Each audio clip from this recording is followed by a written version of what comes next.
The rain hammered against the windows of our little cottage in Dorset, mirroring the storm inside me. I am Quentin, 46, and until a few weeks ago I thought I had it all. A loving wife, a cozy home, and a fulfilling career as a landscape architect. My life was a carefully cultivated garden, each element in its place, thriving in the love and care I poured into it. Then a single weed sprouted, and before I knew it, my entire world was choked. It started subtly. Bronte, my wife of 18 years, began acting distant. She had always been vibrant and engaged, eager to share her day, her thoughts, her dreams. But lately she was quiet, preoccupied. Her laughter, once a constant melody in our home, became rare and strained.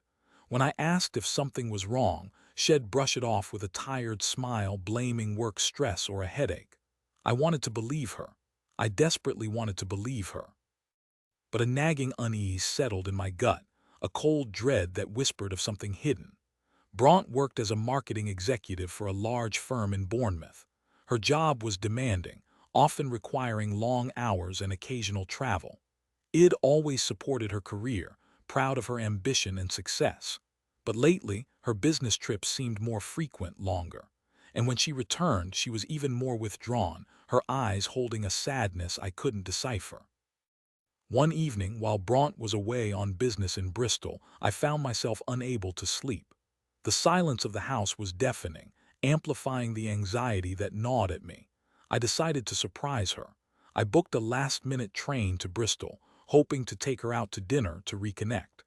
I imagined her face lighting up when she saw me, the relief in her eyes at having a familiar face in a strange city.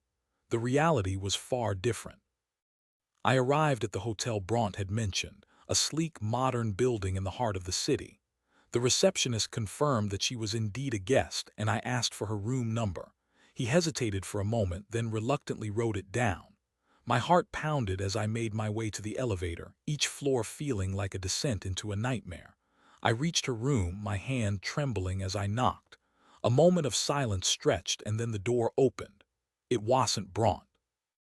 A man stood there, tall and muscular, with a shock of dark hair and a predatory grin.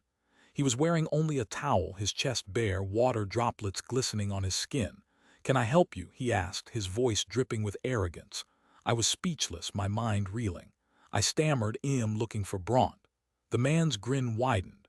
"She's in the shower," he said, stepping aside to reveal a glimpse of the bathroom. The shower curtain was slightly ajar, and I could see a silhouette moving behind it. My blood ran cold. I didn't need to see her face to know it was her. The air in the room thickened with betrayal, suffocating me. I backed away, stumbling down the hallway, the man's mocking laughter echoing in my ears. I didn't wait for Bronte to emerge. I didn't want to see her, to hear her lies. I fled the hotel, the city, my entire world crumbling around me. Back in Dorset, I was a ghost in my own home. I couldn't eat, couldn't sleep, couldn't think. The image of that man, the sound of his laughter, the knowledge of Bronte's betrayal haunted me relentlessly. When she finally returned 2 days later, she acted as if nothing had happened. She hugged me, kissed me, asked about my week. The audacity of it was staggering. I wanted to scream, to lash out, to destroy everything in sight. But I remained silent, watching her, studying her, trying to understand how the woman I loved could be capable of such deceit. Finally, I couldn't take it anymore. "I know," I said, my voice flat, devoid of emotion. Bronte's face paled. "Know what?" she asked, her eyes darting nervously. "I know about Bristol. I know about him." She stared at me, her carefully constructed facade crumbling. Tears welled up in her eyes. "Quentin, I can explain," she stammered. "Explain what, Bronte? Explain how you could betray me, our marriage, our life together. Explain how you could sleep with another man and then come home and pretend that everything was fine." She began to sob, pleading for forgiveness, claiming it was a mistake, a moment of weakness. But her words were hollow, meaningless. The trust was gone, shattered beyond repair. "Who is he?" I asked, my voice still dangerously calm. "His name is Alaric," she whispered, her head bowed. He works at the firm." Alaric. The name tasted like poison on my tongue. I pictured him, his arrogant grin, his muscular body, and a surge of rage coursed through me. I wanted to hurt him, to make him pay for the pain he had inflicted on me. But I knew that revenge wouldn't bring Bronte back, wouldn't erase the betrayal. It would only consume me, turning me into something I didn't want to be. I want you to leave, I said, my voice firm. Bronte looked up, her eyes wide with shock. Leave? Quentin, please don't do this. I love you. I can change. We can work through this. No, Bronte, I said, shaking my head. We can't. You've broken something that can't be fixed. I can't trust you anymore. I can't even look at you without seeing him. She begged, she pleaded, she promised to do anything to win me back. But I was resolute. I had to protect myself, my heart, my sanity. I couldn't stay in a marriage built on lies and deceit. Bronte left the next day, taking with her a suitcase full of clothes and a lifetime of memories. The house felt empty without her, eerily silent. I wandered through the rooms, touching the objects we had shared, remembering the moments we had created together. Each memory was a fresh wound, a reminder of what I had lost. I spent weeks in a daze, unable to work, unable to function. I lost weight, I neglected my appearance, I shut myself off from the world. My friends tried to reach out, to offer support, but I pushed them away. I didn't want their pity, their sympathy. I just wanted to be left alone to grieve. One day, my friend, Cuthbert, a gruff but loyal man I'd known since university, showed up at my doorstep unannounced. He didn't say a word, just wrapped me in a bear hug and dragged me out of the house. He took me to a local pub, a cozy, unpretentious place where we used to spend countless hours in our youth. He ordered a pint of ale for each of us and sat across from me, his eyes filled with concern. "You can't keep doing this to yourself, Quentin," he said, his voice gentle but firm. "You're wasting away. Bronte made a mistake, a terrible one, but it doesn't have to define you. You're stronger than this. You deserve to be happy," I scoffed. "Happy? Cuthbert, my wife cheated on me. My life is over." "No, it's not," he said, shaking his head. "It's just changed. You have a choice, Quentin. You can let this destroy you, or you can pick yourself up and move on. You can find someone who appreciates you, who deserves your love. Don't let Bronte steal your future, too." His words struck a chord within me. He was right. I couldn't let Bronte's betrayal define me. I had to reclaim my life, to find a way to move forward. I started small. I went back to work, throwing myself into my projects. I began exercising again, taking long walks along the coast, breathing in the fresh sea air. I reconnected with my friends, rediscovering the joy of companionship and laughter. Months passed. The pain of Bronte's betrayal began to fade, replaced by a quiet acceptance.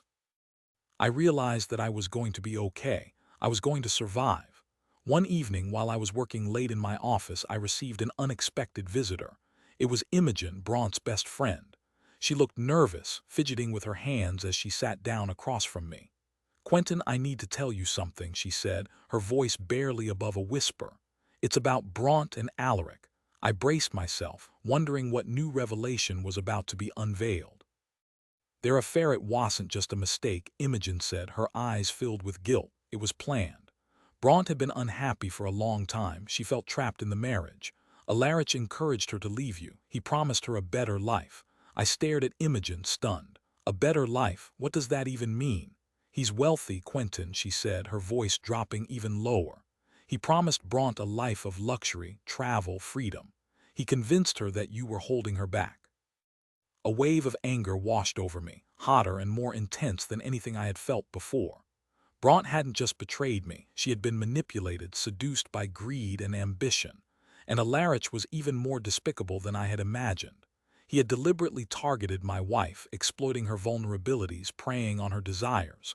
"There's more," Imogen continued, her voice trembling. "Alaric is married. His wife doesn't know about Bronte." A slow smile spread across my face. Karma, it seemed, was about to pay a visit. I thanked Imogen for her honesty and asked her to keep me informed of any further developments. Over the next few weeks, I discreetly gathered information about Alaric and his wife, Evie. I discovered that they were a prominent couple in Bournemouth, known for their lavish lifestyle and charitable work. Evie was a respected doctor, admired for her compassion and dedication. She seemed like a genuinely good person, the antithesis of Bronte and Alaric. I knew what I had to do. I couldn't let Alaric get away with destroying my life and potentially ruining Evie's as well. I wrote Evie a letter, detailing Bronte and Alaric's affair, providing dates, locations, and even copies of incriminating text messages. I included a photograph I had secretly taken of them together, a clear and undeniable proof of their betrayal. I mailed the letter anonymously, careful to conceal my identity. A week later, I received a phone call from an unknown number. I hesitated for a moment, then answered it. "Hello, Quentin." A woman's voice said, her tone strained. "This is Evie. We need to talk. We met at a quiet cafe in Bournemouth, a place where we wouldn't be recognized." Evie looked pale and shaken, her eyes red-rimmed. She thanked me for the letter, telling me that it had confirmed her suspicions about Alaric. She had confronted him and he had denied everything, but the evidence was irrefutable. "I am so grateful to you, Quentin," she said, her voice trembling. "You've saved me from years of living a lie. I don't know how to repay you." "You don't have to repay me," I said, shaking my head. "I just wanted to make sure that Alaric didn't get away with what he did. He's a manipulative, selfish man, and he doesn't deserve to be happy." Evie nodded, her eyes filled with a mixture of sadness and anger. "I am filing for divorce," she said, her voice firm. "I'm going to take him for everything he's worth. He's not going to get away with this." I smiled, a genuine smile for the first time in months. Justice, it seemed, was finally being served. I never saw Bronte or Alaric again. I heard through mutual friends that their relationship had quickly deteriorated after Evie filed for divorce. Alaric's reputation was ruined, his business suffered, and he lost a significant portion of his wealth in the divorce settlement. Bronte, stripped of her dreams of a luxurious life, was left with nothing. I moved on with my life, focusing on my work, my friends, and my own well-being. I started dating again, cautiously, tentatively, learning to trust again. It wasn't easy, but I was determined to find happiness. I eventually met someone new, a kind, compassionate woman named Genevieve, who loved me for who I was, flaws and all.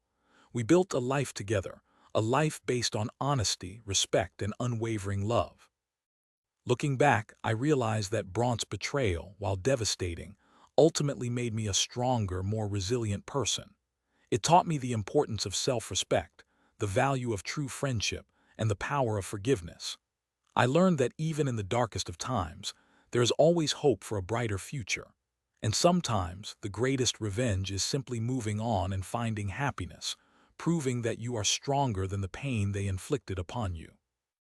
The rain has stopped now, and the sun is shining through the clouds, illuminating my little garden in Dorset. The weeds are gone, and the flowers are blooming, brighter and more vibrant than ever before. My life is a testament to the power of resilience, a reminder that even after the most brutal storms, beauty can still emerge.